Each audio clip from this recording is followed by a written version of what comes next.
Bismillahirrahmanirrahim. Assalamualaikum warahmatullahi wabarakatuh. Di sini saya Budi Fajar Supriyanto membawakan review untuk paper dari Mark Residential dan Noam.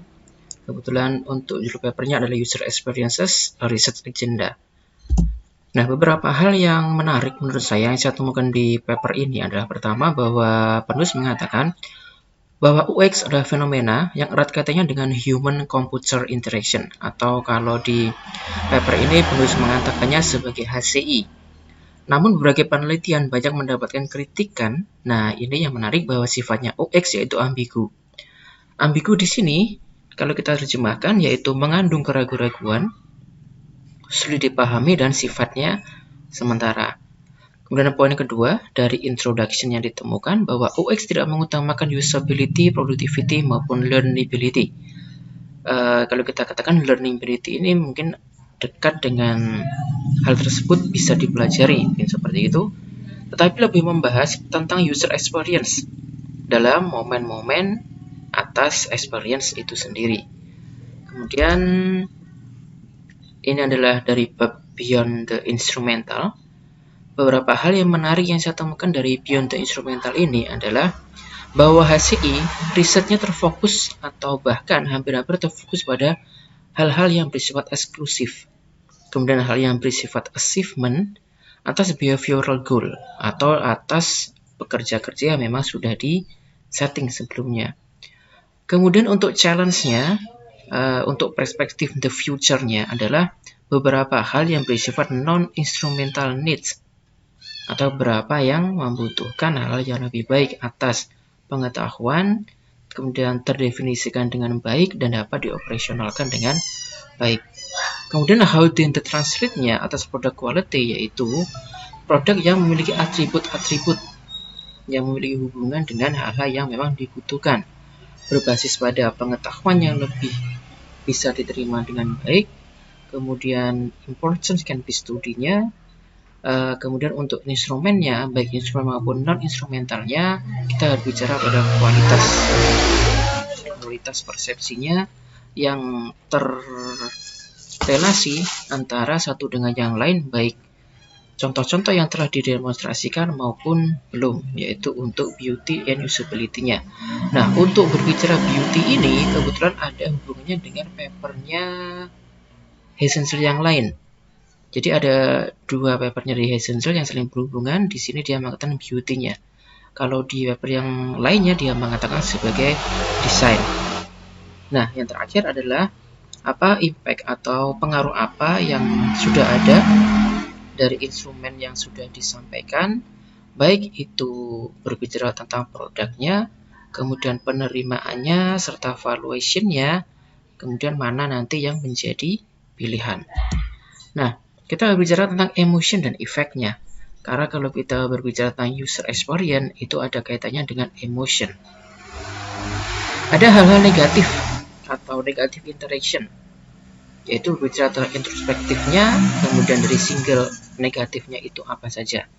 Kalau di sini dia mengatakan ada hal yang berkaitan dengan agen well-being-nya. Ini juga ada kaitannya dengan paper setelahnya, yaitu tentang berbicara tentang well-being. Kemudian yang kedua adalah challenge-nya.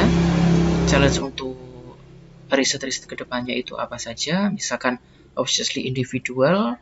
Kemudian ada juga example atau contoh-contoh yang dia berikan yaitu tentang mood.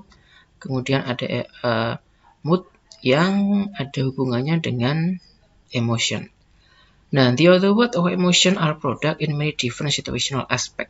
Oke, di sini saya mengambil satu garis bawah yaitu situational aspect, kemudian designer.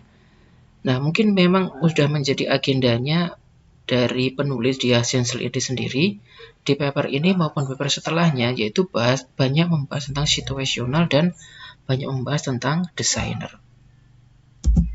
Nah, berbicara tentang experience-nya itu sendiri, pertama, experience perspektifnya dari UX yaitu beremphasis pada dua aspek, yaitu situation dan temporary. Ini ada kaitannya dengan yang di introduction awal tadi, berbicara tentang temporary. Ternyata memang Essential sendiri juga mengakui bahwa UX itu sifatnya temporer. Kemudian dalam pandangan ini, experience-nya itu dikatakan sebagai hal yang unik yang terjadi adanya kombinasi antara beberapa elemen, salah satunya situasi. Oke, kita melangkah ke bab berikutnya, bahwa agenda-agenda yang dapat menjadi kesimpulan atas riset di UX yaitu bahwa UX adalah teknologi yang diisi tentang instrumen-instrumen yang bisa saja bersifat subjektif, tergantung situasi, dan memiliki kompleksitas. Kemudian siapa sih yang bisa dikatakan sensitif atau perubahan-perubahan yang terjadi, terutama adalah para pebisnis yang berada di segmen-segmen tertentu. Misalkan bisnis pada segmen-segmen computer science, bisnis pada software, dan seterusnya. Nah, dia juga mengatakan adanya mirror of trend in psikologi. Adanya hubungan psikologi yang tercerminkan dari user experience. Kembali lagi di sini nanti hubungannya pada user experience itu bergantung pada penerjemahan individu. Ini sama Essential lebih dijelaskan pada paper dia yang seterusnya. Nah, kemudian adanya human, kalau dia mengatakan human well-being gitu, jadi adanya pengaruh antara user experience dengan peradaban atau mungkin dengan behavioral yang terjadi saat ini. Nah, di paper ini memang Essential lebih mengatakan agenda-agenda tentang riset yang akan dilakukan. Sementara di paper yang kedua atau setelah paper ini, Essential lebih mengatakan pada teknis-teknis apa yang menjadi pembahasan pada user experience.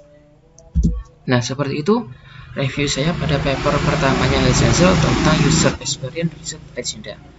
Terima kasih telah menonton video ini. Wassalamualaikum warahmatullahi wabarakatuh.